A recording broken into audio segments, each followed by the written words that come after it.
जो है उसके अंदर हमको पढ़ना क्या है, मेनली आज का जो हमारा टॉपिक वो क्या है, परमाणु सिद्धांत। अब परमाणु सिद्धांत क्या होता है, तो परमाणु की संरचना को समझने के लिए जो भी विभिन्न सिद्धांत दिए गए उसे हम क्या कहते हैं, परमाणु सिद्धांत। लेकिन इससे पहले परमाणु क्या चीज है वो हमें पता होनी चाहिए।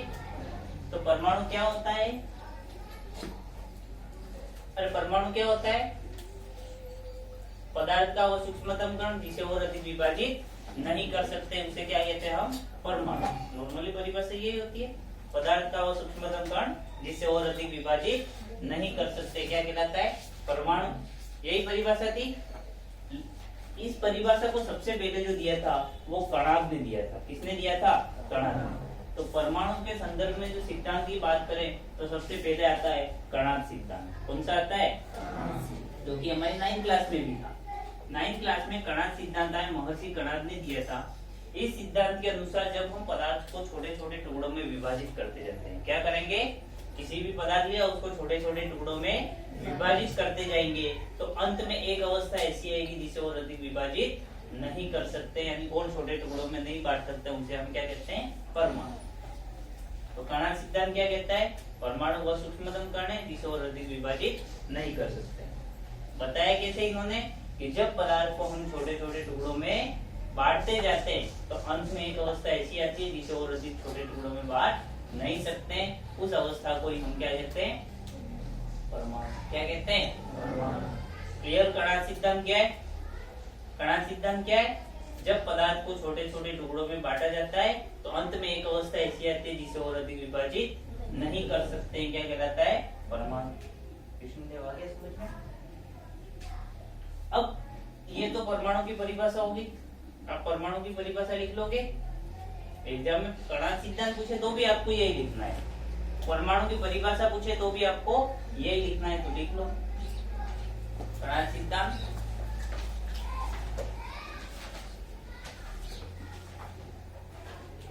जब हम किसी पदार्थ को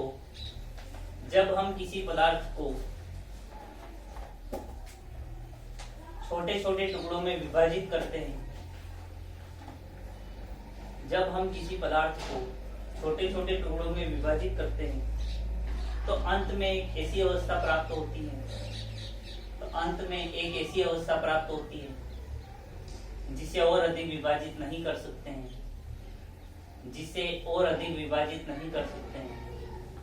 परमाणु कहलाता है। जिसे और अधिक विभाजित नहीं कर सकते हैं, परमाणु कहलाता है, परमाणु कहलाता है। अर्थात करके नेक्स्ट टाइम में लिखना, अर्थात पदार्थ का वह सूक्ष्मतम कण जिसे और अधिक विभाजित नहीं कर सकते हैं, परमाणु कहलाता है।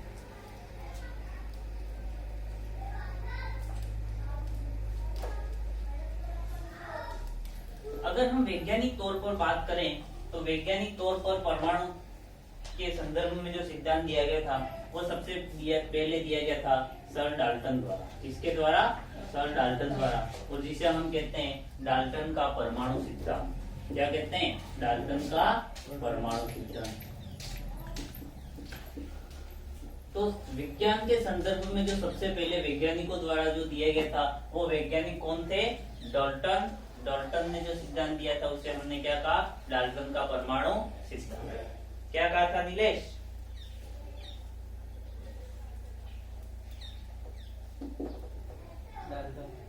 डाल्टन का परमाणु सिद्धांत। इस सिद्धांत के अनुसार फर्स्ट इन्होंने ये कहा कि परमाणु एक अविभाज्य कण। फर्स्ट क्या कहा इन्होंने, परमाणु एक अविभाज्य कण। लिखो ना, मैं लिखूंगा तो लिखो। परमाणु एक अविभाज्य कण।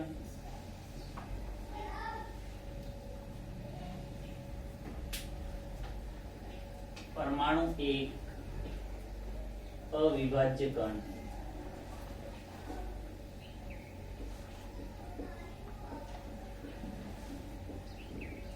एक दूसरा इन्होंने ये कहा कि सभी पदार्थ जो होते हैं, सभी पदार्थ जो होते हैं वो परमाणुओं से मिलकर बने होते हैं, या सभी पदार्थ छोटे छोटे कणों से मिलकर बने होते हैं, जिसे हम क्या कहते हैं, परमाणु। तो लिखो, सभी पदार्थ छोटे छोटे कणों से मिलकर बने होते हैं, सभी पदार्थ छोटे छोटे कणों से मिलकर बने होते हैं, जिसे हम परमाणु कहते हैं। सभी पदार्थ छोटे छोटे कणों से मिलकर बने होते हैं, जिसे हम परमाणु कहते हैं। थर्ड, एक ही तत्व के सारे समस्त परमाणु, एक ही तत्व के समस्त परमाणु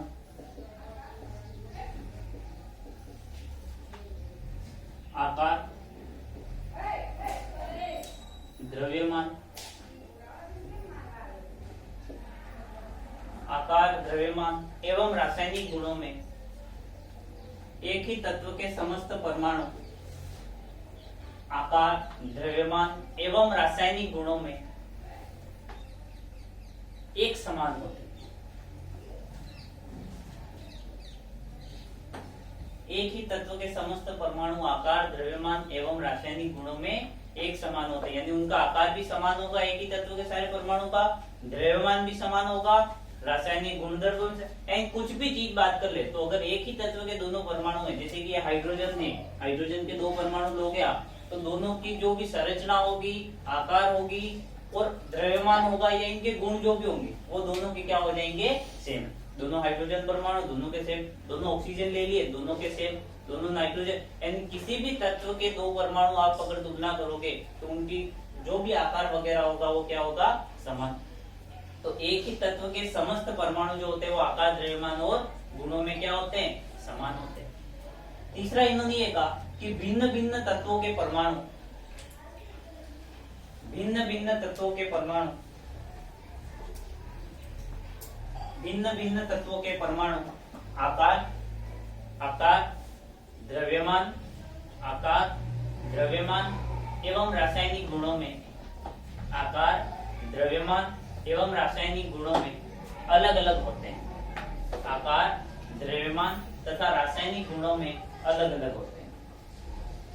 एक ही तत्व के क्या होंगे, समान, लेकिन अलग अलग। एक आपने ले लिया हाइड्रोजन, दूसरा ले लिया ऑक्सीजन, तो इन दोनों के तत्व जो ये जो परमाणु होंगे वो दोनों क्या होंगे, बिल्कुल ही अलग अलग। द्रव्यमान भी अलग होगा, आकार भी अलग होगा, संरचना भी अलग होगी और रासायनिक गुण भी अलग होंगे। तो फर्स्ट इन्होंने क्या कहा कि परमाणु एक अविभाज्य कण है। सेकंड ये कहा कि सभी पदार्थ जो होते हैं वो छोटे छोटे कणों से मिलकर बने होते हैं, जिसे हम क्या कहते हैं, परमाणु। थर्ड ये कहा कि एक ही तत्व के समस्त परमाणु आकार, द्रव्यमान एवं रासायनिक गुणों में समान होते हैं। फोर्थ ये कहा कि भिन्न भिन्न तत्वों के जो परमाणु होंगे वो आकार, द्रव्यमान आदि में क्या होंगे, अलग अलग। फिर ये कहा इन्होंने पांचवा पॉइंट कि ये जो भी अलग अलग तत्व के परमाणु हैं ये आपस में संयोग करके एक नए निश्चित अनुपात में संयोग करके यौगिक का निर्माण करते हैं। इसका निर्माण करते हैं यौगिक का। तो भिन्न भिन्न तत्वों के परमाणु, भिन्न भिन्न तत्वों के परमाणु एक निश्चित मात्रा में संयोग कर, भिन्न भिन्न तत्वों के परमाणु एक निश्चित मात्रा में संयोग कर, एक निश्चित मात्रा में संयोग कर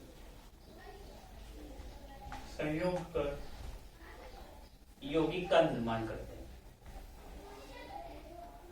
जैसे कि यह हाइड्रोजन है, इधर देख लो, हाइड्रोजन है, हाइड्रोजन के दो परमाणु मिले, कितने परमाणु, दो परमाणु। ऑक्सीजन के कितने परमाणु मिले, एक परमाणु। तीनों ने एक यौगिक का निर्माण किया जिसको हम किस नाम से जानते हैं, जल के नाम। तो ये दो परमाणु है, एक निश्चित अनुपात है कि हमेशा दो हाइड्रोजन होंगे और एक ऑक्सीजन होगा। नए पदार्थ ने यौगिक का निर्माण किया, यह यौगिक का निर्माण। और एग्जांपल देखें हम तो आप देख लो, ये CO2 कार्बन का एक परमाणु, ऑक्सीजन के दो परमाणु, दोनों मिले और किसका निर्माण हुआ, CO2 का हुआ निर्माण। तो इस प्रकार भिन्न भिन्न तत्वों के परमाणु जो होते हैं वो एक निश्चित मात्रा में, कार्बन एक है तो एक ही रहेगा, ऑक्सीजन दो है तो दो ही रहेंगे, इस अनुपात में संयोग करके क्या किसका निर्माण करेंगे? यौगिक का निर्माण करेंगे यौगिक का निर्माण, आपस में रासायनिक बंध द्वारा जुड़ेंगे। अब लास्ट इन्होंने ये कहा कि परमाणु को न तो उत्पन्न किया जा सकता है न ही नष्ट किया जा सकता है। क्या कहा? परमाणु को न, जैसे द्रव्यमान संरक्षण का नियम पढ़ा था कि द्रव्यमान को न तो उत्पन्न कर सकते हैं न ही नष्ट कर सकते हैं, यही था द्रव्यमान संरक्षण नियम। तो इसी प्रकार इन्होंने कहा कि परमाणु भी संरक्षित रहते हैं, यानी किसी भी अभिक्रिया के दौरान न तो हम परमाणुओं को उत्पन्न कर सकते हैं न ही नष्ट कर सकते हैं। तो छठा पॉइंट इनका क्या था कि किसी भी रासायनिक अभिक्रिया के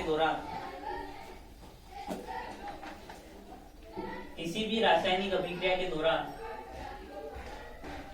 परमाणु को न तो उत्पन्न किया जा सकता है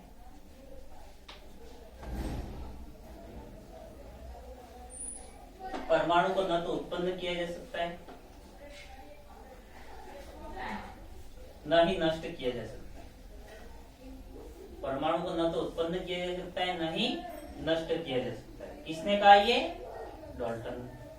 तो डाल्टन का परमाणु सिद्धांत क्या था? 23 परमाणु एक अविभाज्य कण होता है। अब आपसे एग्जाम में क्या पूछा जाएगा कि डाल्टन का सिद्धांत लिखे, या तो सिंपल सा दे दिया तो आपको कोई भी 4 पॉइंट लिख देने। कितने पॉइंट लिख देने? 4। याद रहे 6 याद रहे 6 नहीं तो कोई भी 4 पॉइंट आपको लिख देने। या फिर आपसे पूछा जा सकता है कि डाल्टन के परमाणु सिद्धांत के 5 अभिग्रहित लिखिए, या 4 अभिग्रहित लिखिए, या 3 अभिग्रहित। तो वो अभिग्रहित क्या चीज है? ये पॉइंट जो है इन्हीं को हम क्या कहते हैं? अभिग्रहित। तो अभिग्रहित नहीं पढ़ा है ये मत कहना। ठीक, अभिग्रहित क्या है? ये जो आपको बिंदु लिखवा है वो क्या है? इसके अभिग्रहित। तो डाल्टन के परमाणु सिद्धांत की कोई 3 अभिग्रहित लिखे या 4 अभिग्रहित लिखे तो आपको ये 4 पॉइंट लिखने हैं। समझ गए? अरे समझ गए? तो क्या है? परमाणु एक अविभाज्य कण है। दूसरा क्या कहा कि सभी पदार्थ जो होते हैं वो किससे मिलकर बने होते हैं? जिन्हें हम क्या कहते हैं? फिर क्या कहा? एक ही तत्व के समस्त परमाणु क्या होते हैं? समान होते हैं। आकार, द्रव्यमान, रासायनिक गुण। भिन्न भिन्न तत्वों के परमाणु क्या होंगे? अलग अलग होंगे। फिर इन्होंने क्या कहा? 5वां पॉइंट,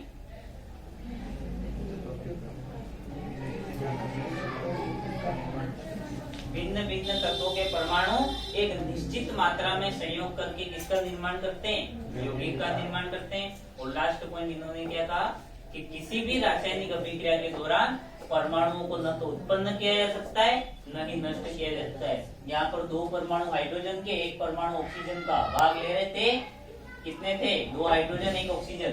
तो जो अभिक्रिया के पश्चात जो यौगिक बना उसके अंदर भी कितने? 2 हाइड्रोजन 1 ऑक्सीजन। यहाँ पर 1 कार्बन 2 ऑक्सीजन, तो बाद में भी क्या बना? 1 कार्बन 2 ऑक्सीजन। यानी यहाँ पर अभिकारक में जितने परमाणु होंगे उतने ही परमाणु हमें किसके अंदर प्राप्त होंगे? उत्पाद के अंदर।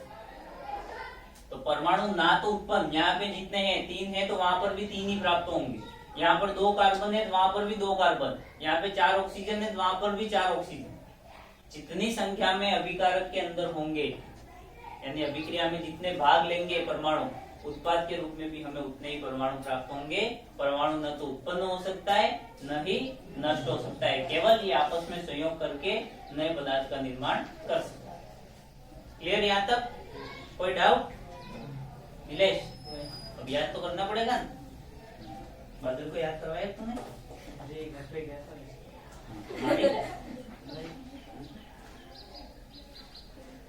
नेक्स्ट जो आता है बहुत ही इंटरेस्टिंग है, आसानी से यहीं पर याद करें, आपको घर जाके याद नहीं करना पड़ेगा। वो सिद्धांत जो है वो यहीं पर याद हो जाएगा अगर ध्यान से देखोगे तो। थॉमसन का परमाणु सिद्धांत कौन सा है?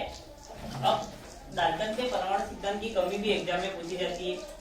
यह सिद्धांत जो है वो परमाणु के अपरमाणुक कणों के बारे में जानकारी नहीं देता है। तो डाल्टन के सिद्धांत की कमी लिखना चाहो लिख सकते हो। बोलो, यह सिद्धांत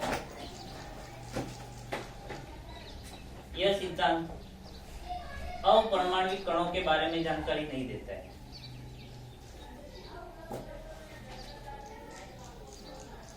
अपरमाणु, अब अपरमाणुक कण क्या है? तो आपने प्रोटॉन, न्यूट्रॉन, इलेक्ट्रॉन पढ़े थे।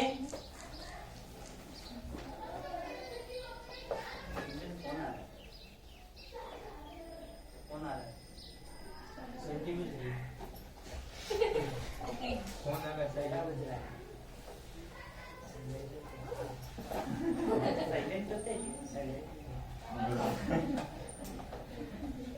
तो इसकी कमी क्या है? अपरमाणु कण, यानी आपने प्रोटॉन, न्यूट्रॉन, इलेक्ट्रॉन पढ़े। अरे प्रोटॉन, न्यूट्रॉन, इलेक्ट्रॉन पढ़े 9 के अंदर कि परमाणु के अंदर ऐसी कोई बला होती है, एक प्रोटॉन होता है, एक इलेक्ट्रॉन होता है, न्यूट्रॉन होता है, ऐसी कोई चीजें होती है। उन चीजों के बारे में इस मॉडल के अंदर कहीं पर भी बात हुई? अरे कहीं पर भी बात हुई नहीं हुई। तो उसके बारे में ये कोई जानकारी नहीं देता है। और आगे के जो प्रयोग है जैसे स्पेक्ट्रम है वगैरह, किसी भी मॉडल, जितने भी मॉडल हम पढ़ेंगे उसके अंदर मैं आपको कमियां लिखाऊंगा, वो सारी की सारी कमियां इसके अंदर होती है, वो सारी की सारी कमियां इसके अंदर होती है। तो आपको अलग से नहीं लिखने की जरूरत है, जो आगे वाली कमी आ रही है वो सारी की सारी इसके अंदर लिख देना। अब हमारे आता है थॉमसन का मॉडल या थॉमसन का परमाणु सिद्धांत। परमाणु आपने 9th क्लास के अंदर पढ़ा था कि ये भाई जो थॉमसन थे, इन थॉमसन जी ने एक पदार्थ की खोज, एक कण की खोज की थी, जिसका नाम था इलेक्ट्रॉन। क्या था? इलेक्ट्रॉन। तो इलेक्ट्रॉन की खोज किसने की थी? एग्जाम में आउट ऑफ सिलेबस ऐसे प्रश्न भी पूछे जा सकते क्योंकि आपने 9th में पढ़ लिया। तो इलेक्ट्रॉन की खोज किसने की थी? अब ये थॉमसन भाई साहब जो थे, इन्होंने एक मॉडल दिया, जिस मॉडल का हमने क्या कहा? थॉमसन का परमाणु सिद्धांत या परमाणु मॉडल। तो एग्जाम में आपसे सिद्धांत पूछे या मॉडल पूछे, दोनों एक ही चीज है। भले थॉमसन के बारे में पूछे, रदरफोर्ड के बारे में, सिद्धांत और मॉडल दोनों क्या है? एक ही चीज है। दोनों के अंदर आपको एक ही चीज लिखनी है। तो जो थॉमसन का परमाणु सिद्धांत आया, इन्होंने क्या कहा उसकी बात करते हैं। इस सिद्धांत को हम प्लम पुडिंग मॉडल भी कहते हैं या तरबूज के जैसा मॉडल भी कहते हैं। तो इन्होंने ये कहा कि परमाणु एक धनावेशित गोला होता है। क्या होता है? तो फर्स्ट चीज इन्होंने क्या है? परमाणु एक धनावेशित ठोस गोला होता है। ये भाई गोला हो गया गोला। फर्स्ट पॉइंट याद रहा, क्या कहा इन्होंने? परमाणु एक धनावेशित गोला होता है। दूसरा पॉइंट इसने ये कहा कि इस गोले के अंदर ऋणावेशित कण इलेक्ट्रॉन धसे रहते हैं। कौन धसे रहते हैं? ऋणावेशित कण इलेक्ट्रॉन धसे रहते हैं। तो ये भाई एक गोला हो गया, इस गोले के अंदर कौन धसे हो गए? इलेक्ट्रॉन हो गए। अरे हो गए कृष्णदेव, इलेक्ट्रॉन हो गए। ये फर्स्ट पॉइंट क्या कहा? परमाणु एक धनावेशित ठोस गोला होता है। दूसरा इन्होंने ये कहा कि इस धनावेशित गोले के अंदर कौन धसा रहता है? ऋणावेशित कण इलेक्ट्रॉन धसे रहते हैं। दोनों पॉइंट याद हो गए मिलेश। तीसरा पॉइंट इन्होंने ये कहा कि जितनी मात्रा में धनावेश होगा, परमाणु एक धनावेशित गोला है यानी धनावेश होगा उसके अंदर, तो जितनी मात्रा में धनावेश होगा उतनी ही मात्रा में क्या होंगे? ऋणावेश। यानी ऋणावेश, इलेक्ट्रॉन मतलब ऋणावेश। तो जितनी मात्रा में धनावेश होगा उतनी ही मात्रा में क्या होगा? ऋणावेश। यानी परमाणु के अंदर धनावेश और ऋणावेश की मात्रा क्या होगी? बराबर होगी। क्या होगी? बराबर होगी। अतः परमाणु क्या होता है? उदासीन होता है। क्या होता है? उदासीन। तो फर्स्ट पॉइंट इन्होंने क्या कहा कि परमाणु एक धनावेशित गोला होता है। दूसरा पॉइंट क्या कहा कि इस गोले के अंदर ऋणावेशित कण इलेक्ट्रॉन धसे रहते हैं। और तीसरा इन्होंने ये कहा कि जितनी मात्रा में धनावेश होगा उतनी ही मात्रा में क्या होगा? ऋणावेश। यानी परमाणु विद्युत का क्या होगा? उदासीन। क्या होगा? उदासीन। भाई पॉजिटिव और नेगेटिव दोनों बराबर हो गए, पत्थर फेंकने वाले और पुलिस वाले दोनों बराबर हो गए, तो एक दूसरे को न्यूट्रल कर लेंगे, कोई भी नहीं करेगा। तो इसी टाइप से धनावेश और ऋणावेश दोनों क्या हो जाएंगे? बराबर। तो परमाणु विद्युत का क्या हो जाएगा? उदासीन। क्या हो जाएगा विष्णुदेव? उदासीन। अब लिख लोगे पॉइंट? लिखो चलो।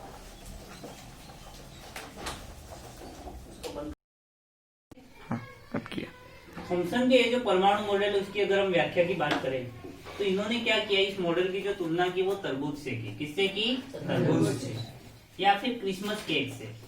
तरबूज से या क्रिसमस केक से।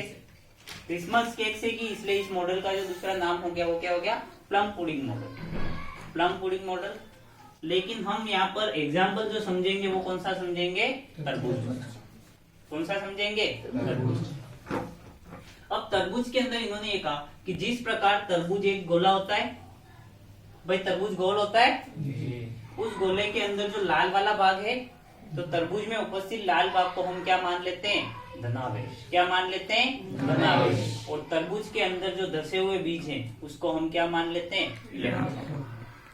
तो परमाणु ठीक उसी प्रकार होता है जिस प्रकार तरबूज के अंदर का जो लाल भाग होता है वो परमाणु का क्या हो जाएगा? धनावेश। और उसके अंदर धसे हुए जो इलेक्ट्रॉन बीज होंगे वो किसके समान व्यवहार करेंगे? इलेक्ट्रॉन की तरह। तो हम परमाणु के मॉडल को आसानी से समझ सकते हैं।